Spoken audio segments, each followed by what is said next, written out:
you're listening to a special episode of The Art of Suffering, How Our Mess Becomes God's Message. At the Last Supper, Jesus, in the most intimate dialogue with his apostles, states, "I am the vine, and you are the branches. Whoever remains in me and I in him will bear much fruit, because without me you can do nothing. If you remain in me, and my words remain in you, ask for whatever you want, and it will be done for you. But this is my commandment. Love one another, as I love you. For no one has greater love than this, to lay down one's life for one's friends." St. Thomas Aquinas, doctor and mystic of the Church, in his greatest work of theology, the Summa Theologiae, states that the greatest vice against perseverance for Christians is effeminacy, an aversion to doing something difficult because of a disordered addiction to pleasure. Authentic masculinity is derived from doing what Jesus modeled in his earthly life and climaxed in his paschal mystery, embracing the unthinkable in the ultimate act of love that reconciled humanity with the Father and offered us the gift of sanctifying grace, the grace that empowers men specifically to die to themselves for their spouse and children while erasing their own effeminacy and conquering the greatest friend of vice and habitual sin in the 21st century. All right. Well, guys, good morning. Welcome to all of you. I'm very glad to be here. And when I was asked to do this particular presentation, I was excited to do it. I think I've got a great perspective on leaving behind boyhood, entering into fatherhood, based on some personal experiences I've had in my own life, in my own personal growth, in my Catholic faith, as a husband, a man, a father, and a teacher. And the drastic change I had, I don't know if you had a chance to look at anything that's on my website or looked at anything about our story, but it's really like a St. Paul story. It's kind of like a Damascus moment for me that transformed my life and kind of led me down a path that has brought me to where I am today. Never in a million years would I have thought that one day I would be the director of catechesis for a diocese. That really wasn't my plan. It seems that it was God's. So what I want to do this morning is share with you that experience, and through the eyes of a father who was very, very immature and had a very, very secular or worldly understanding of manhood, entering into my marriage, entering into my job as a teacher, even at a Catholic school, having this getting knocked off the horse moment in Damascus, and then being transformed and understanding this from a whole different perspective. And I'm a huge fan of the angelic doctor, Thomas Aquinas. And it was a priest who actually gave a talk to some young men at a Catholic high school I used to teach at for quite some time before I got in this position. And he's the first person that kind of turned me on to this part of the Summa, which I've become more familiar with over the past 10 years or so. And I think it's a great way to address one of the biggest problems facing masculinity today. And I'm speaking from an American perspective and an American culture. These are things that are prevalent amongst American men and things that I saw in myself, and then I saw the Lord has changed in me because of a cross that led me from a Good Friday event to an Easter Sunday event that is perpetually recycling itself in the Paschal mystery over and over again in my life, in my personal circumstances. And Fulton Sheen said that there's no Easter Sunday in your life without Good Friday. And I think the cross is absolutely necessary in your life to transform you into the man the world says you should be, and to the one that God's created you to be. So without further ado, the angelic doctor, Thomas Aquinas, in the Summa Theologiae addresses the issue of effeminacy. And I think a lot of people today mistaken that to think that that means a man is exhibiting typical qualities of a woman. And this is not what he's talking about at all. It's something completely different. In fact, it could be applied to any person, not necessarily a man. It could be applied to a woman as well. But in the Summa Theologiae, question 138, article, I can't see, article 1, he asked the question, whether effeminacy is opposed to perseverance. And if you're not familiar with the Summa, what Thomas does is he takes the 3 best objections for his question, lays them out first, and he responds in his response, and then he responds to each specific objection with a positive or affirmative or negative affirmation of what it says. So in his response, he says, I answered that as stated above. I only have a little piece of it here, but I'll give you the whole thing. Perseverance is deserving of praise because thereby a man does not forsake a good on account of long endurance or difficulty and toils. And it is directly opposed to this, seemingly for a man to be ready to forsake a good on account of difficulty when he cannot endure. Hence, the philosopher, he speaks there of Aristotle, says in his Ethics that it is no wonder if a person is overcome by a strong and overwhelming pleasure or sorrow, but he is to be pardoned if he struggles against them. And then the part I have here, moreover, pleasure itself is a stronger motive of attraction than sorrow, for the lack of pleasure is a motive of withdrawal, since lack of pleasure is a pure privation. Wherefore, according to the philosopher, once again, according to Aristotle, properly speaking, an effeminate man is one who withdraws from a good on account of being sad that it embracing the good has separated him from his pleasure. So a man who is one who withdraws from good on the account of sorrow caused by a lack of pleasure. In other words, you're so addicted to pleasure and your own personal gratification that when you have to like subdue that in order to embrace something difficult, you have no virtue developed in order to be able to do it. And the first person that you would naturally, on a natural level, want to do it for is yourself, because it's just to your benefit to be a virtuous person. And that's just loving doing something good and having complete satisfaction in it because it's good in and of itself on a natural level. But more importantly, and that's, I guess, a temporal thing, when Christ comes and reveals divine revelation, he elevates this grace builds on nature to something supernatural. And the fact that you're willing to do that, not just for yourself, but for the people you love the most. And that's my story from a theological perspective. I was presented with this and I was very in love with pleasure in the world. And I had to subdue that, not only for my own benefit, but more importantly for the benefit of the people I love the most. So one scripture passage that really resonates with me is Ecclesiasticus chapter 2, verse 1 through 7 in the Douay-Rheims version. But I chose the NAB translation because it's a little more apropos about what I'm saying and easy to understand. So I say here from Sirach chapter 2, verse 1 through 7, New American Bible version. My child, when you come to serve the Lord, prepare yourself for trials. Be sincere of heart and steadfast, and do not be impetuous in time of adversity. Cling to him. Do not leave him, that you may prosper in your last day. Accept whatever happens to you in periods of humiliation. Be patient. For in fire, gold is tested, and the chosen is the crucible of humiliation. Trust in God, and he will help you. Make your way straight and hope in him. You that fear the Lord, wait for his mercy, and do not stray, lest you fall.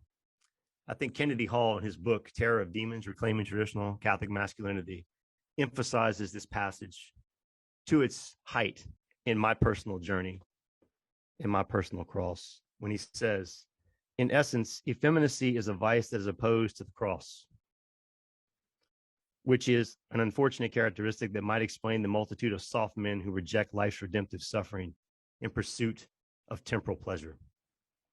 This spoke to me deeply based on my own journey. And as I get more into this talk and explain to you a little bit more about that in concrete terms, I think it'll make more sense to you.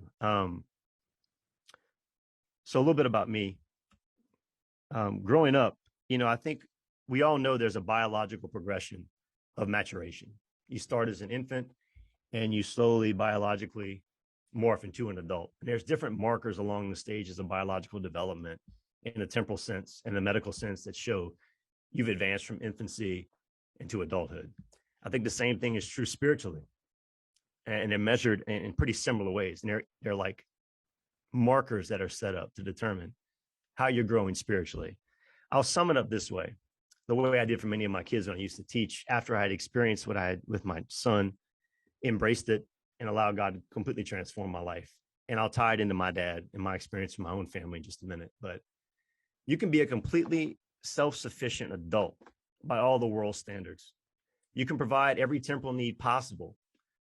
Even being a quote unquote present person within the domestic church, the school of the family, to your family. You can get your kid the best education possible. You can give them all the material needs that they could possibly need or want. And we could give them what we call in the United States, a pretty convenient and comfortable life. And if you didn't handle the primary task of getting them to heaven, and advancing them spiritually from the point of spiritual infancy to spiritual maturation, then you failed as a father. I don't care how much you've done for them on a temporal level. And I think that's biblical. It's in tradition. It's been handed down by the magisterium of the church for 2,000 years, and it can be illustrated in continuity from the first 12 apostles all the way down to the modern church. And in essence, for your own self-growth spiritually as a man, you could be 55 years old and accomplish everything I just said, got your kids the best degrees and everything. And if the world still revolves around you in your own mind, you're a spiritual infant. You haven't matured at all, because spiritual maturation has nothing to do with you. It has to do with giving yourself away the way Christ gave himself away on the cross. And not just for your own self, but for those you love the most. So I didn't really have a great model for that part of the spiritual aspect of this growing up. My dad was present in my life. My parents were married almost 50 years. I've seen a lot of things with them. I went through a time when both my parents didn't have a job, when my dad was home taking care of me because my mom had to go to work to bring money in to take care of us. We had a recession in Lafayette, Louisiana in the 1980s when I was a young child. I got a picture of myself up here when I was younger, and all this was going on in my life. And what I saw my dad do in a temporal sense really set the stage for me when this particular crisis that I talked about earlier came into my life. So in the roaring 20s and the Great Depression, I used to be a history teacher for a long time, and I taught American history. There was a large rate of suicides and dads completely abandoning their temporal responsibility for their family and abandoning their family when they lost their job, because their job was very much tied to their identity. And one of the things my son has taught me is that what we do doesn't define who we are. So my dad lost his job in the 1980s during an oil recession in Louisiana, and he basically, in all the standards of the world, lost his identity. He came home and he had a choice. His dad had become an alcoholic after losing a child. He wasn't ready to face his cross with Christ. So he took an easy way out. My dad could have easily chosen to do that, but he didn't. Instead, the root word, the etymology of the word humility, comes from humiliation. In fact, I mentioned it in the passage that I quoted from Sirach.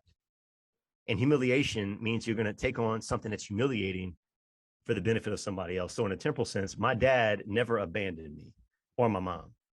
He decided to humiliate himself by working for his family, and basically didn't abandon my mother and I, and really showed me that no matter how bad any situation gets in your life, in a temporal sense, to provide those things I mentioned earlier, the basic needs, you never abandon your wife and your child. To do so in a worldly sense is not manly. In fact, my dad taught me in a temporal sense how to not be effeminate, how to not be addicted to something that's pleasurable, which would have been more comforting for him, but to sacrifice that for my benefit and the benefit of my mom and myself. But he didn't give me a great example spiritually. However, when something happened in my life that brought me to a point where I had to make that decision, the driving force for me that opened the door for God to do some of the things I mentioned earlier in my life as a man, that brought me from boyhood to fatherhood, was the memory of that in my mind from what I experienced growing up with my own dad.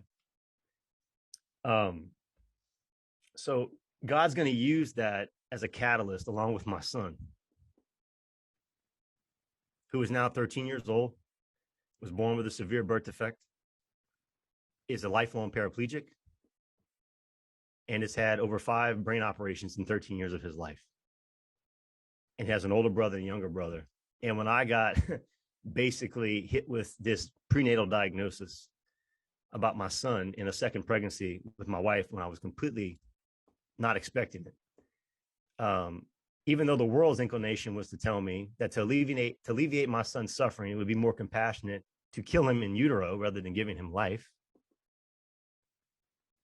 which is inversion of what true compassion is. Compassion in the etymology of that word and in the Greek means to suffer with, not to remove suffering from.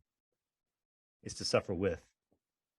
I had that memory of my dad telling me in my mind, you never abandon your wife and your child. To do so is effeminate, and to do so is not to be a man in a temporal sense. And that allowed the Lord to use my son as a catalyst to advance me from a very immature state spiritually to a much more mature state spiritually, to be the high priest of the domestic church of my home. So my son Eli has been that catalyst in my life. And I have here some things I'm going to pull up. One of the things I've discovered in my job is there's a swath of people between 18 and 39 years of age in the United States. And they're listed now when they're basically questioned about their religious status. They call themselves nuns, as they have no religious affiliation whatsoever. And the largest group of people in the United States, the largest spiritual denomination of people in the United States, is ex-Catholics. And they cite 4 reasons for why they left the Catholic Church. And one of the ones they hit on of those 4, I won't give you all 4 this morning because I only want to focus on one, is why does an all-loving God allow suffering? I'll give you a philosophical answer for that. Because when you embrace suffering and you realize you're in a situation that's bigger than you, for the first time in your life, when you're approaching it and you know that in your own pride and your own selfishness that you can't do anything about it as a man, when you want to fix things, because that's just naturally innate in our design to want to fix things as men, you have to surrender to something greater than yourself. For the first time in your life, you will say, he's God and I'm not. You might say that, you pay lip service to it, but your life, the way you live your life, doesn't correlate with that. But in those situations, to surrender completely, you have to be able to do that. And then when you do that, God begins to purify you. And I'm going to kind of get into a deeper discussion about this in the 3 stages of the conversion of every Catholic or every Christian's life that I'm going to incorporate in what we're going to look at in the rest of this presentation. But that purification process is the first process to that spiritual maturation that moves you from being a boyhood, or moving you from being a boy in spirituality to becoming a man. And then in doing that, God will bring about a greater good when you embrace that and move through those 3 stages of spiritual conversion for yourself and, more importantly, for your family. And we see this all over Scripture. I could have picked thousands of passages, but I just chose one from Romans chapter 8, verse 18. It says, I consider that the suffering of this present time is nothing compared to the glory to be revealed for us. And in Romans chapter 8, a couple of verses before that, we identify ourselves as children of God, that we didn't receive a spirit of slavery to fall back into fear, but we received the Spirit in the new covenant through the Holy Spirit, a spirit of adoption. So we could call out Abba Father. And if we're joint heirs, or if the Spirit itself attests to the fact that we're heirs, then we're joint heirs with Christ. And if we're joint heirs with Christ, then it means we're children of God, and we share in that participation of being a child of God. But it says, in order for us to be glorified with Christ, we first must suffer with him. And that's the context of this passage. So the cross is indispensable in your life as a man to erasing your own effeminacy and to being transformed into the man God created you to be. And that's certainly been the case with me. And you need people along the way who you meet as other men who are going to hold you accountable and are going to challenge you to grow. For most of my life, I had the typical male American friendship that were centered around a lot of worldly things. But they were more of what John Paul II and Aristotle would define in his blueprint to theology of the body, love and responsibility. They would be more utilitarian friendships or pleasurable friendships. There was some benefit in me being friends with somebody. And outside of that benefit, there really wasn't an interest to stay friends with that person. And those are kind of people that came and go in my life, men that I was involved with in my life in some type of relationship that wasn't very substantial, or I didn't have a lot of essence or substance to it. Then in other relationships in my life where it was just a pleasurable one, where the guys that I was hanging out with that time in my life, we had the same interests and we enjoyed the things we were doing, and were concerned more about doing those things with one another than we were about our own personal temporal benefit, but more importantly, our eternal benefit, our eternal destiny. And when I went into St. Thomas More and I started teaching there in 2005, I befriended a priest who frequently walked the halls there. In 2019, he's the first virtuous friend I lost. He died of a very rare form of bone cancer. His name is Father Joe Bro. He's the man in the picture you can see here, the bald man with the glasses. He was a parish priest in our diocese, and he began inviting me to his home once a month with other young men my age for fellowship, prayer, and personal growth in our friendship with Jesus Christ. And when I look back on it now, I know that I wasn't invited there by Father Joe or all those other men who I worked with, who at the time All were employed at St. Thomas More. We're all married with children, and we all wanted to redefine the role of manhood. It's been so badly distorted by our American culture that we live in. And we wanted to take the ministry we had with each other at that table and Father Joe and bring it back to the students that we were impacting on campus. And throughout this journey of the past 13 years since my son has been born and the time that we found out about it in the pregnancy, these men are virtuous friends. I'm still friends with these men. They've held me accountable.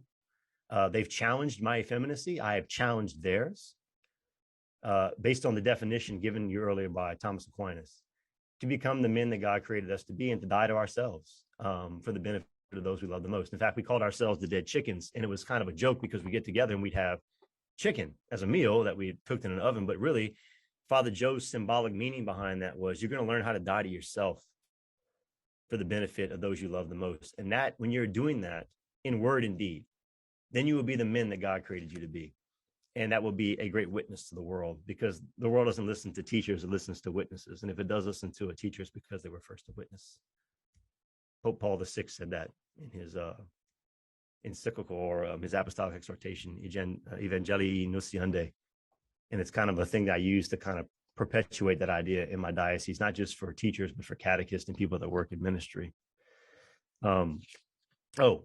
So Proverbs 27:17 is one of my favorite passages that I look at when I think about this aspect of being a man. Iron sharpeneth iron, so a man sharpeneth the countenance of his friend. So man being mankind here, all of humanity, somebody has to have somebody that they're held accountable to, and that holds them accountable because they love them. They desire the best possible outcome for them, not their temporal good, but their eternal good. And they want them to be forever with God in heaven. And that's what their friendship is based on, and nothing else. So I have been very blessed to have virtuous friends. I have 3. You're lucky in your life if you have 1. The first person you should have like that is your spouse. And the second person you should have like that, if you're so fortunate to have one, is probably somebody who's of the same sex and is a platonic friendship, because men minister to men and women minister to women, because that's the way they were designed. So that's been true in my life. So in my country, basically you have like these two options for you based on American culture of what masculinity is. I grew up during the 1980s and early 1990s. There was a sitcom on television called Married with Children, and I couldn't think of a better person to use as an iconic idea of what the world says a man should be in the early 1980s and 1990s, as I was growing up and being very impressionable, taking a lot of that in because I wasn't tapped into the faith the way I should have been. And that wasn't something that was, I wasn't given those tools by my dad. He fathered me in a temporal way. And then at some point he allowed God to continue doing it. So this was kind of what I saw in different men that I knew growing up. A lot of them were like Al Bundy. And basically he's this post high school jock that's married to this woman, typical, trophy wife with 2 kids. And basically he comes home and he's pretty much indifferent. He is effeminate. I wouldn't have been able to define that back then, but there are several innuendos in the episodes of the sitcom about sexual conquest of the past, possible sexual conquest of, that led to him marrying his wife. There's sexual innuendos that men shouldn't be addicted to pleasure and that they should basically base their manhood on their sexual conquest, or they're just so enthralled with a hobby or something that's a distraction for them in their life that allows them to justify their own lack of fortitude, to deal with their own issues of effeminacy and their addictions to pleasure, to put those things aside for themselves first, and then more importantly, for the people they love the most. That would have been the caricature I would paint of Al Bundy. And, in my own journey, I could relate to a lot of that before all these things happened in my life.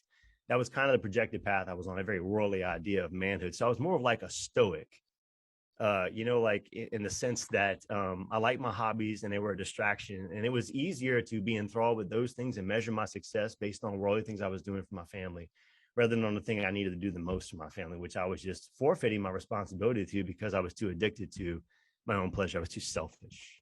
And then there's another extreme that we could talk about. And I think it's really apropos in Homer Simpson. And you can get addicted to this because basically the modern subconscious undertone on most sitcoms of television is that men are stupid and they've been emasculated. So they need a woman to come along in their life and tell them what they need to do. Peggy kind of did that in Married with Children. It was just very subtle. But when you get to Homer Simpson, he's sitting around there and he just doesn't have a clue. He's intellectually lazy. He won't look at things that matter. He's content with being an addict who consumes television and is kind of indifferent and just is there and serves his temporal need, but doesn't really have a purpose outside of that. So growing up in the United States, if you don't have Jesus Christ as a role model for manhood, if you don't understand the things that I'm talking about that I discovered later on through the grace of God and through the grace of God alone, these are the two caricatures you have in modern society of what manhood is. And sometimes, you know, it's not very attractive, either one of them. So what happens is you end up trying to figure out on your own what it means to be a man. And that can lead to a whole lot of problems, because then you start creating your image of masculinity, if you follow what I'm saying, in your image and likeness. But in Genesis, it clearly tells us God created men in their masculinity in his image and likeness, and he created females in his image and likeness and their femininity in his image and likeness. So if you don't have that as an objective place to start, you're in a fallen state and your thinking is not perfect because you're imperfect and it's attached to you. If there's no objective standard outside of yourself to look at, to measure yourself against, you just start creating your own image of that.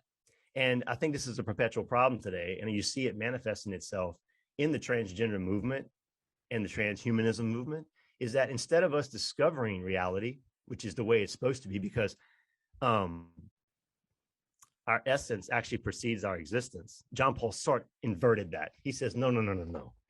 Your existence precedes your essence. So you get to decide what you are in essence or substance instead of you discovering that. That's an inversion of divine revelation. And I think it might be one of the most successful lies that the evil one has propagated in the world. And it was certainly the case for me. I wanted to create my understanding of manhood instead of seeing the model of what it actually was and conforming my life to that. I wanted to take Jesus, or my idea of Jesus, which was very, very shallow and very superficial, and conform him to my image and likeness as a man. And when I went through my cross and my suffering, it humbled me and allowed him to take me and conform me to his image and likeness, which is what is supposed to happen when the creator dictates to the creature, because the creature is in his image and likeness, what that is supposed to be, rather than the creature inverting that and saying, well, I'm going to take the creator and invert him in my image and likeness. So the key to manhood is being a mystic. And being a mystic is pretty much the mystery of masculinity. And the mystic is Christ himself. And it's Christ who reveals to us the mystery of manhood. And he does this, I think this is very apropos since we're in the season of Lent, through the Paschal mystery, through his passion, his death, and his resurrection. St. Paul, the apostle to the Gentiles, when referencing his own personal transformation in Christ while encountering him on the road to Damascus, writes in his second letter to the Corinthians, he indeed died for all, so that those who live might no longer live for themselves, but for him who for their sake died and was raised. Consequently, from now on, we regard no one according to the flesh. Even if we once knew Christ according to the flesh, yet now we know him so no longer. So whoever is in Christ is a new creation. The old things have passed away, and behold, new things have come.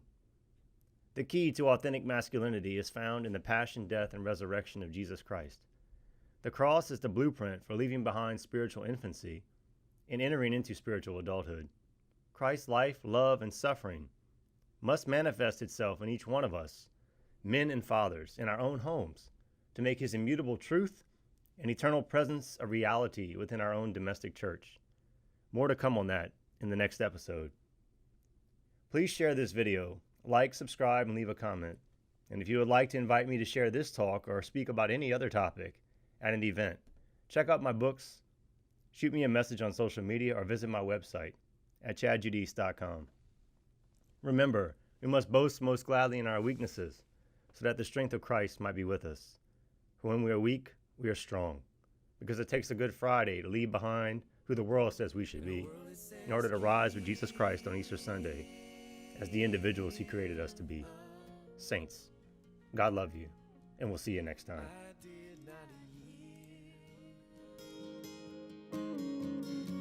I gave my all